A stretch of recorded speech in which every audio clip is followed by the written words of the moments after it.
ایک دوسرے کو عزت دو، برداشت کرو۔ میرے نبی نے فرمایا بہترین مسلمان وہ ہے جو بیوی سے اچھا سلوک کرتا ہو، اور بیوی سے فرمایا میری شریعت میں سجدہ ہوتا تو بیوی سے کہتا خامند کو سجدہ کر۔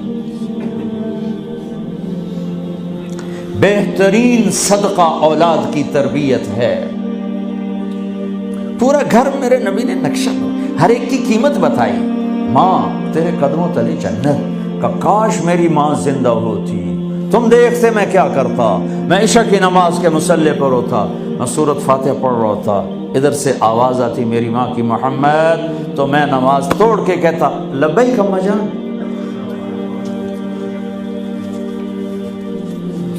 باپ کا تیرے جنت کا دروازہ ہے، باپ تیری جنت کا دروازہ ہے، کھولنا توڑنا نہیں، کھولنا توڑنا نہیں،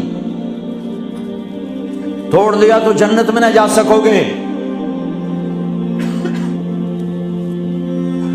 سب سے بہترین مسلمان جو بیوی سے اچھا سلوک کرے، سب سے بہترین عورت جو اپنے خامند کی منشا کو دیکھے۔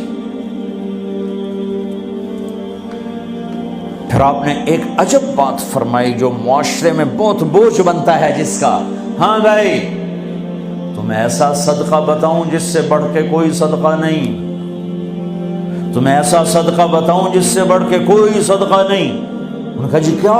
کہا الابنۃ المردودہ، جس کی بیٹی کو طلاق ہو گئی یا بیوہ ہو گئی اور گھر واپس آ گئی ماں باپ کے، یا ماں باپ نہیں ہے تو بھائی ہیں، وہ ایک بوجھ بنتی ہے ماں باپ پر بھی، اور بھائی تو ویسے ہی باغی ہو جاتے ہیں۔ میرے نبی نے فرمایا اس بچی پہ خرچ کرنا کائنات کا سب سے افضل صدقہ ہے۔ گھر، ایک گھر کیسے چلتا ہے؟ ہمارے ہاں پنجاب سندھ بلوچستان سرحد میں بہنوں کو وراثت میں کوئی حصہ نہیں ملتا، سب بھائی کھا جاتے ہیں۔ میرے نبی نے فرمایا جس کو اللہ نے 2 بہنیں دیں اس نے ان کا حق ادا کیا، شادی کی حق ادا کیا۔ ماں باپ کی وراثت میں سے ہوتا ہے، اگر میں نے کوئی خود کمایا ہے اس میں بہنوں کا حق نہیں، ماں باپ سے اگر 1 روپیہ بھی آیا ہے تقسیم کیا جائے گا۔ جس نے بہنوں کا حق ادا کیا، شادی کی حق ادا کیا، اس پہ جنت واجب ہو گئی۔ جس کو اللہ نے 3 بیٹیاں دی، اس نے ان کی ڈولی اٹھائی، وہ جنت میں میرے ساتھ یوں ہوگا۔ ایک بولے اگر 2 ہوں، کہ جس نے 2 بیٹیوں کی شادی کی وہ بھی ایسے ہوگا۔ اللہ بھلا کرے۔ ایک صحابی کا کہ جس کی 1 ہو، کہ جس کی 1 ہے، اگر اس نے اس کو عزت سے رخصت کیا تو وہ بھی میرے ساتھ ایسے ہی ہوگا۔ پھر کئی بچیوں کو طلاق پڑی ہے کہ اس کو بیٹا نہیں ہوتا۔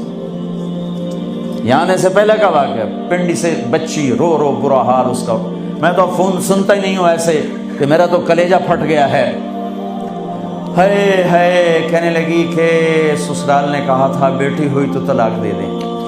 میں نے کہا اس میں میرا کیا قصور ہے، اور بیٹی ہی ہوئی اور مجھے طلاق پڑ گئی، اور میں گھر آ گئی 22 سال کی عمر میں۔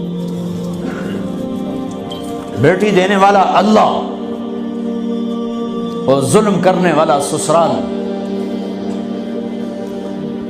میرے نبی کو اللہ نے بیٹے دے کے اٹھا لیے، قاسم اٹھا لیے، عبداللہ اٹھا لیے، ابراہیم اٹھا لیے، 4 بیٹیاں دی، 3 زندگی میں اٹھا لی، زینب، ام کلثوم، رقیہ، تینوں آنکھوں کے سامنے چلی گئیں۔ فاطمہ سے نسل چلی، آپ نے فرمایا لوگوں کی نسل بیٹے سے چلتی ہے، میری نسل میری بیٹی فاطمہ سے چلی۔ اس لعنت کو دھویا۔ عورت کا کیا قصور ہے اگر اس بیچاری کو بچیاں ہو رہی؟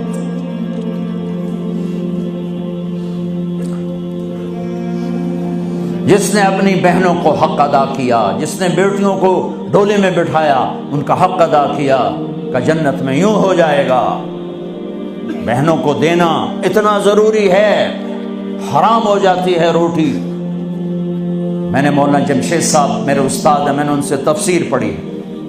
میں ایک دن شہد کی بوتل لے کر گیا، پرانی بات ہے 76-77۔ میں نے کہا حضرت یہ ہدیہ ہے۔ فرمایا کہاں سے لائے ہو؟ کہ میرے اپنے باپ کا ہے۔ فرمایا تیرے باپ نے اپنی بہنوں کو، تیرے باپ نے اپنی بہن یعنی میری پھوپھیوں کو، تیرے باپ نے اپنی بہنوں کو زمین میں سے حصہ دیا تھا؟ یہ سوال کیوں کیا؟ 10 روپے کی شہد کی بوتل تھی اس وقت، کہ اگر دیا تھا تو یہ میں لے لوں گا، اگر نہیں دیا تو پھر یہ حرام ہے، میں نہیں لوں گا، یہ مطلب تھا۔